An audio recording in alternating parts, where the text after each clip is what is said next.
I want to talk about something so many of us go through, something that often stays hidden behind closed doors and quiet moments. It's that feeling of looking in the mirror and not recognizing ourselves, almost as if we're staring at a stranger instead of the person we thought we'd be. For years, I felt stuck in a cycle of diets and disappointment, believing I had to be perfect to be healthy. I tried every new trend, every promise of quick results, but nothing seemed to stick. Every slip felt like failure, and I let the scale decide my worth. The numbers became a daily judgment, shaping how I felt about myself. I hid from photos, avoided my favorite clothes, and put my happiness on hold, waiting for a number to give me permission to live. I missed out on memories, always thinking I'd join in when I was ready. Life became a list of can'ts and shouldn'ts, and I lost sight of what I could gain.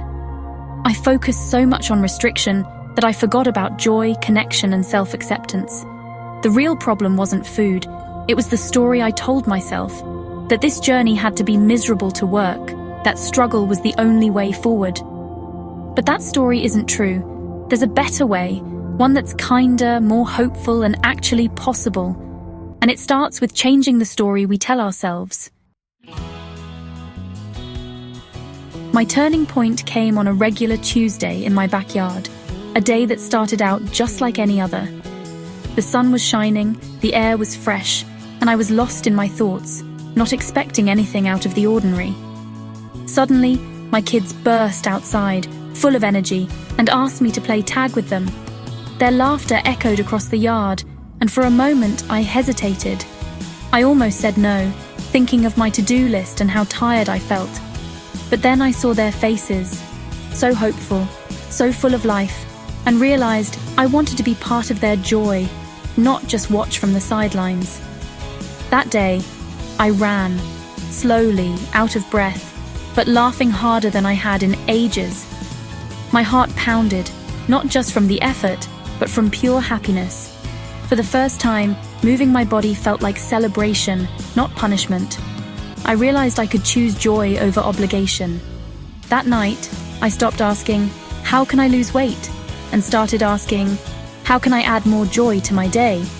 I wrote it down in my journal, determined to make it my new focus. The focus shifted from deprivation to abundance. I began to notice the colors and flavors of fresh food, and how nourishing my body could be an act of kindness. I found happiness in small moments, dancing in my living room, letting music fill the space, and feeling free in my own skin.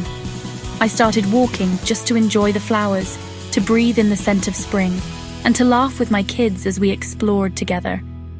The pressure I'd always felt to change melted away, and almost without realizing it, results followed naturally. I felt lighter, inside and out. My new rule was simple. It had to feel good. If it didn't bring me joy or peace, I let it go. That memory became my anchor, a reminder that real change starts with choosing happiness, one small moment at a time. With a new mindset, I built a toolkit of happy habits, no more extreme diets or guilt. I started small, drinking more water, adding one colorful veggie to each meal, moving my body in ways that felt fun. I stopped calling it exercise and made movement playful, stretching, dancing, even pretending to be a secret agent on the stairs. The goal was never perfection, just progress. Most importantly, I practiced self-compassion. If I overindulged, I forgave myself and moved on. I treated myself like a friend, not a critic. These small, kind choices added up. The cycle of shame ended, and I kept moving forward. One happy step at a time.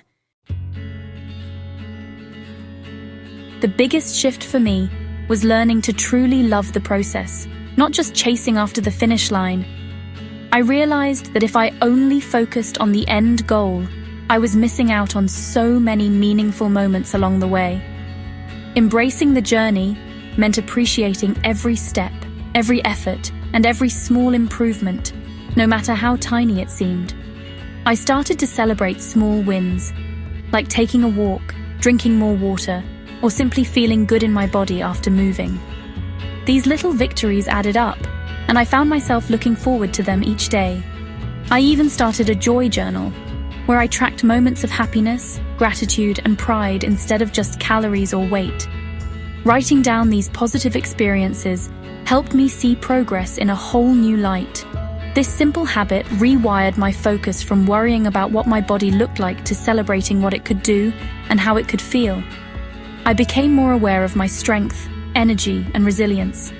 When progress stalled or I felt stuck, I looked back at my joy journal and saw the real rewards: better sleep, more laughter, deeper connections, and more patience with myself and others.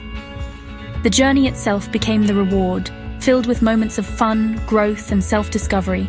Making it fun made everything sustainable. This was my new normal, a lifestyle I could actually enjoy and stick with.